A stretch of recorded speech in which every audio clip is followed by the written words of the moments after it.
आज हम साइकोलॉजी के नेक्स्ट क्वेश्चंस करेंगे, जिसमें फर्स्ट क्वेश्चन है कार्यात्मक प्रतिबंध सिद्धांत में प्रमुख कारक कौन है।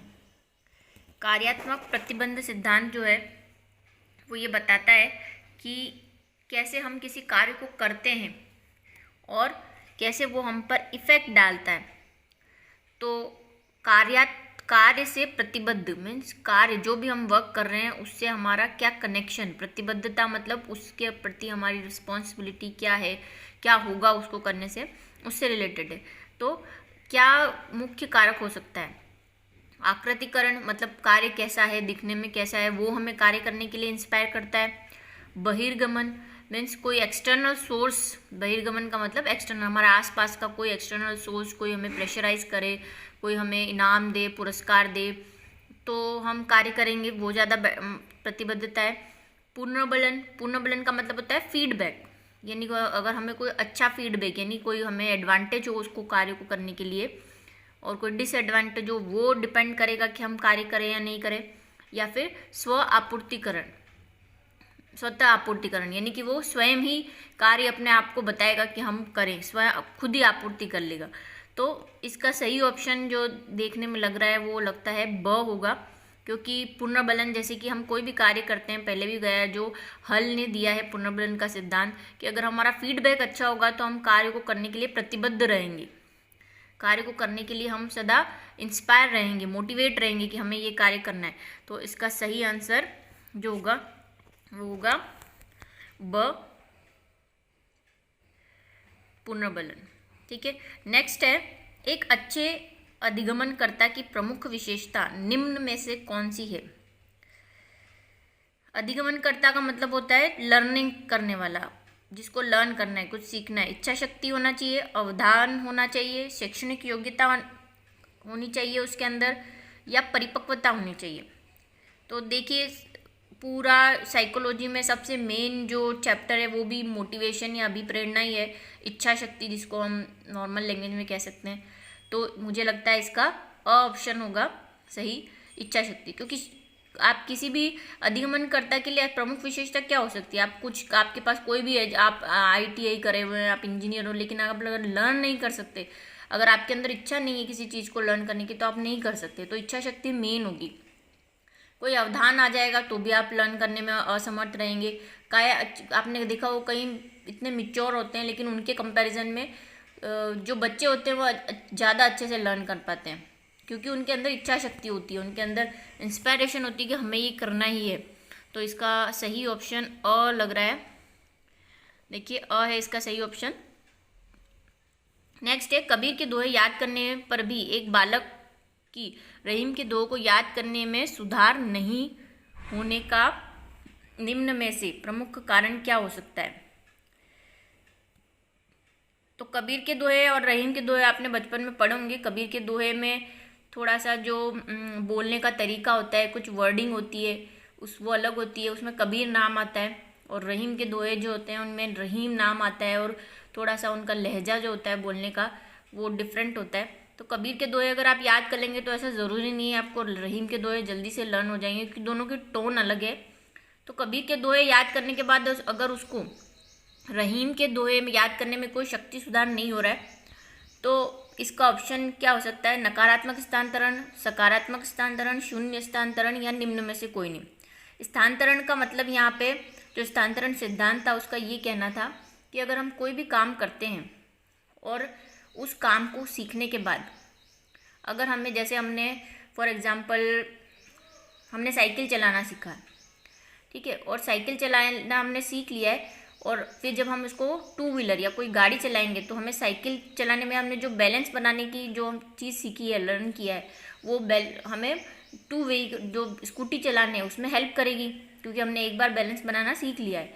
तो ये तो हो गया सकारात्मक, क्योंकि उसमें हमें हेल्प मिली है, साइकिल चलाने से हमें स्कूटी चलाने में हेल्प मिली है। लेकिन अगर जैसे आपने कोई ऐसा काम किया, जैसे आपने कंप्यूटर है, कंप्यूटर पे आपने टाइपिंग करना सीखा है, तो आपको पता है कंप्यूटर की जो कीज होती है वो अलग होती है, क्वेटरी सिस्टम होता है, उसमें ABCD नहीं होती है। तो अगर आपने कंप्यूटर पर टाइपिंग सीखी है और फिर आप हिंदी टाइपिंग करेंगे तो उसमें वर्ड्स और अलग अलग होते हैं, उनकी पोजीशन और अलग अलग होती है।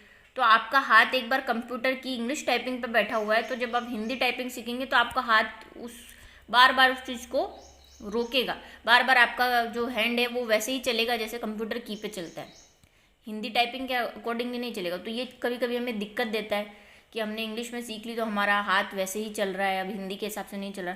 तो ये नेगेटिव फीडबैक है, क्योंकि दिक्कत दे रहा है वो। शून्य स्थानांतरण का मतलब है ना तो नेगेटिव है ना पॉजिटिव है।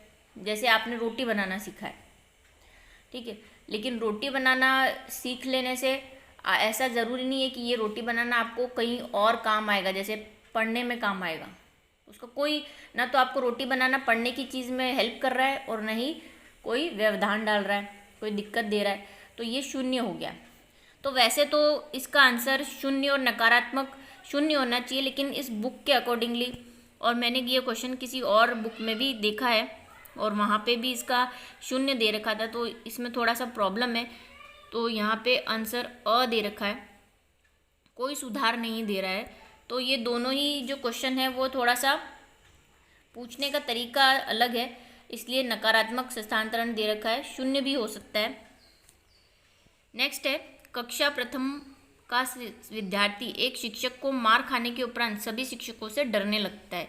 यह उदाहरण है, क्या उदाहरण है? सामाजिक अधिगमन सिद्धांत का, अनुबंधित सिद्धांत का, गेस्टाल्ट सिद्धांत का, संज्ञानात्मक सिद्धांत का। सामाजिक अधिगमन जो दिया था वो बांडुरे ने दिया था। सामाजिक अधिगम के हम समाज में रहते हैं और जो चीज़ सीखते हैं वो हमारे एक अधिगमन ही है, उससे हम बहुत सारी चीज़ें सीखते हैं, बांडुरे ने दिया था। अनुबंधित सिद्धांत आपको पता है पावलोव ने दिया था, शास्त्रीय अनुबंध भी कहते हैं इसे। गेस्टाल्ट पता है आपको, वर्दीवल कोवलार और गेस्टाल्ट ने दिया था। और संज्ञानात्मक, तो अगर आपने किसी ने आपको मारा है तो आप सभी शिक्षकों से डर रहे हैं, तो आपने उनको कनेक्ट कर लिया है कि शिक्षक जो है वो, आपके मन में ये धारणा बन गई है कि शिक्षक जो है वो मारता है, इसलिए आप शिक्षकों से डरने लग जाएंगे। तो आपने कनेक्ट कर लिया है पहले वाली चीज़ को अभी वाली चीज़ से, शिक्षकों से कनेक्ट कर लिया, अनुबंधित कर लिया है। अनुबंधित का मतलब होता है कंडीशन लगा दिया आपने, उसको कनेक्ट कर लिया है। तो इसका सही आंसर हो जाएगा ब। देखिए ब आंसर है इसका। नेक्स्ट है, अपने जूते एक रैक पर रखते हैं और उस रैक को उस स्थान से हटा दिया जाता है, फिर आप उस जूते रखने को उसी स्थान पर जाते हैं जहाँ पहले रैक रखी हुई थी। तो ये भी देखिए कनेक्टेड है। आपने, ये तो नॉर्मल लाइफ का हिस्सा है कि हम कोई चीज़ कहीं रखते हैं और जैसे यहाँ पे शूज़ दे रखा है, फिर बार बार आप वहाँ से हटा भी देंगे तो आप एक बार तो वहीं चले ही जाएंगे कि वहाँ पे शूज़ रखा है, ऐसा मुझे ध्यान था। तो आपने उसको क्या कर लिया है, अपने आप अनुबंधित कर लिया है आपने। ये भी पावलोव का जो सिद्धांत था उस पर निर्भर करता है। तो द ऑप्शन होगा इसका, अनुबंधित। देखिए द है इसका ऑप्शन। नेक्स्ट है, बालक अभ्यास व तत्परता से सीखता है, यह कथन किसका है? अभ्यास और तत्परता वाला आपको पता है, कोई इसमें दो राय नहीं है कि अभ्यास और तत्परता दोनों ही जो सिद्धांत थे, जो सिद्धांत थायडेंड ने दिया था उसके मुख्य कारकों में थे। तो इसका आंसर हो जाएगा अ। नेक्स्ट है, संयोजन सिद्धांत किसे कहते हैं? संयोजनवाद सिद्धांत किसे कहते हैं? तो आपको ये सभी जितने भी सिद्धांत हैं उनके एक्स्ट्रा नेम जो है वो भी याद रखने पड़ेंगे कि कौन से सिद्धांत को और क्या कहा जाता है। तो जैसे प्रयास और त्रुटि सिद्धांत जो है वो थायडेंड का था, क्रिया प्रसूति सिद्धांत जो है वो स्किनर का है, अनुबंधित सिद्धांत जो है वो पावलोव का है, प्रबलन सिद्धांत जो है वो हल का है। तो प्रयास और त्रुटि सिद्धांत थायडेंड का है और उसी को संयोजनवाद या उद्दीपन अनुक्रिया सिद्धांत भी कहा जाता है। फिर से मैं बोल रही हूँ कि प्रयास और त्रुटि सिद्धांत, उद्दीपन अनुक्रिया सिद्धांत और संयोजनवाद, ये तीनों ही नाम थायडेंड के हैं जो उन्होंने दिया था सिद्धांत। तो संयोजनवाद का सिद्धांत का सही आंसर हो जाएगा अ। अभी मैं आपको एक दिखाती हूँ कि और क्या क्या नेम हो सकते हैं इन सिद्धांतों के। ये देखिए यहाँ पे सारे सिद्धांतों के ऑब्लिक कर करके बहुत सारे नाम दे रखे हैं, अगर आप चाहें तो इसका स्क्रीनशॉट ले सकते हैं।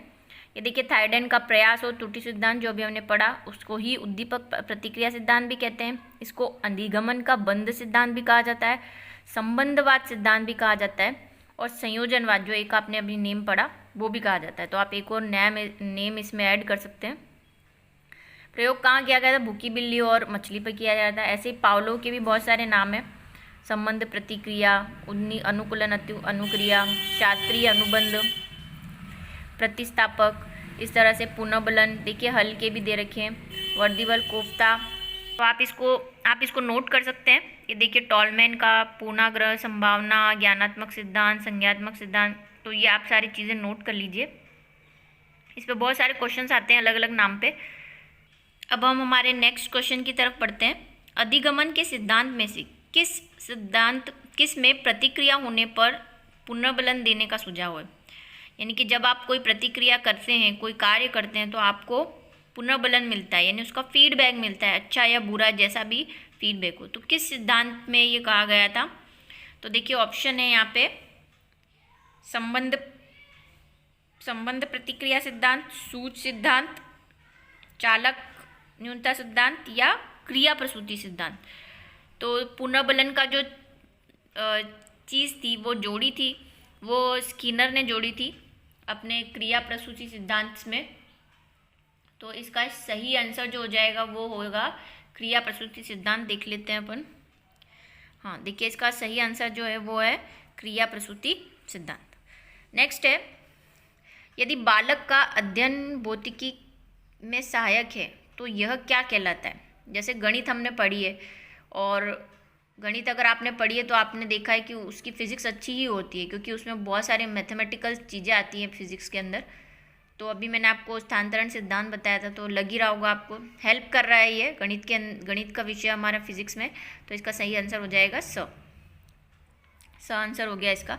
नेक्स्ट है, क्रिया प्रसूति अनुबंध के सिद्धांत का शिक्षक के लिए निम्न में से कौन सा निहितार्थ है? क्रिया प्रसूति सिद्धांत अभी बताया आपको, स्किनर ने दिया था, और ये पूछ रहा है कि शिक्षक के लिए निम्न में से किस तरह से वो हेल्पफुल है या लाभदायक है? विद्यार्थी को पर्याप्त अभ्यास कराना चाहिए। तो सेकेंड है, उचित व्यवहार को पुनर्बलन दिया जाना चाहिए, परिवर्तित को रोचक बनाया जाए, विद्यार्थी को बार बार प्रयत्न करा जाए। तो क्रिया प्रसूति सिद्धांत जो था वो ये था कि क्रिया और उसका पुनर्बलन पे हमें ध्यान देना है कि जो क्रिया वो कर रहा है उसे लाभ हो रहा है या नुकसान, तो उससे वो अभिप्रेरित होता रहेगा।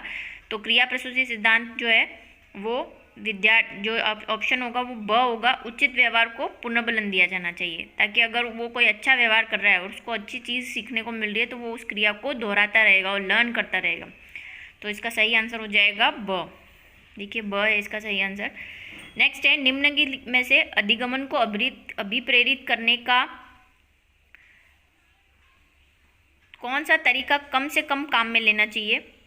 पुरस्कार वाला, मिलजुल कर, ये तो सभी को पता होगा, पुरस्कार होना चाहिए जो कम से कम काम में लेना चाहिए। बाकी जो ऑप्शन है वो सही है कि मिलजुल कर काम करेगा, पर प्रवृत्ति को रोचक बनाएगा, बच्चों को अनुभव जोड़ेगा। सीखना संबंध हो जाता है यदि, इसका और ऑप्शन है, अगर आप कोई चीज़ सीख रहे हैं और वो किसी से समृद्ध है तो वो कैसे है? कक्षा में आवधिक परीक्षाओं पर अपेक्षित ध्यान दिया जाए, कि जो भी परीक्षाएं हो रही है उनको सही से ध्यान दिया जाए। नेक्स्ट है, वास्तविक दुनिया के अनुभव को कक्षा में लाया जाए जिससे विद्यार्थी एक दूसरे से अंतर्क्रिया करे, कि जो हमारे दैनिक दिनचर्या है, जो हमारे दैनिक क्रियाकलाप है, उसका बच्चों के जीवन में इनकॉर्पोरेट करा जाए उनको, तो उनसे उन्हें सीखना मिले। जो भी आप पढ़ा रहे हैं उनको उनकी दैनिक लाइफ से जोड़े, मतलब उनकी रेगुलर लाइफ से, रूटीन से जोड़ा जाए उनको। कक्ष में अधिक से अधिक शिक्षक सामग्री को प्रयोग किया जाए। बहुत सारी आप उसको लैब से इंस्ट्रूमेंट ले आए, इक्विपमेंट ले आए और सारा क्लास में ही करके दिखा दें तो वो ज़्यादा बेटर रहेगा।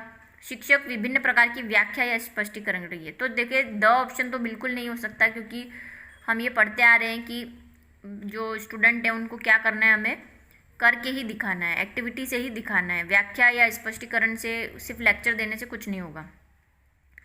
अधिक से अधिक शिक्षक सामग्री से भी आप कितना सब कुछ आप क्लास में नहीं ला सकते हैं। बहुत सी चीज़ें हम सिर्फ घर पे या हमारे आसपास की चीज़ों में ही देख सकते हैं, उन्हें हम क्लास में करके नहीं दिखा सकते। तो मेरे ख्याल से ब ऑप्शन इसका सही होना चाहिए।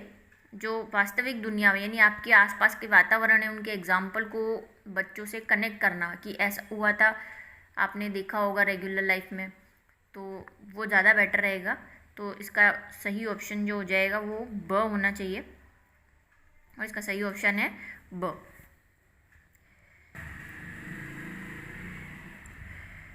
तो आज के जो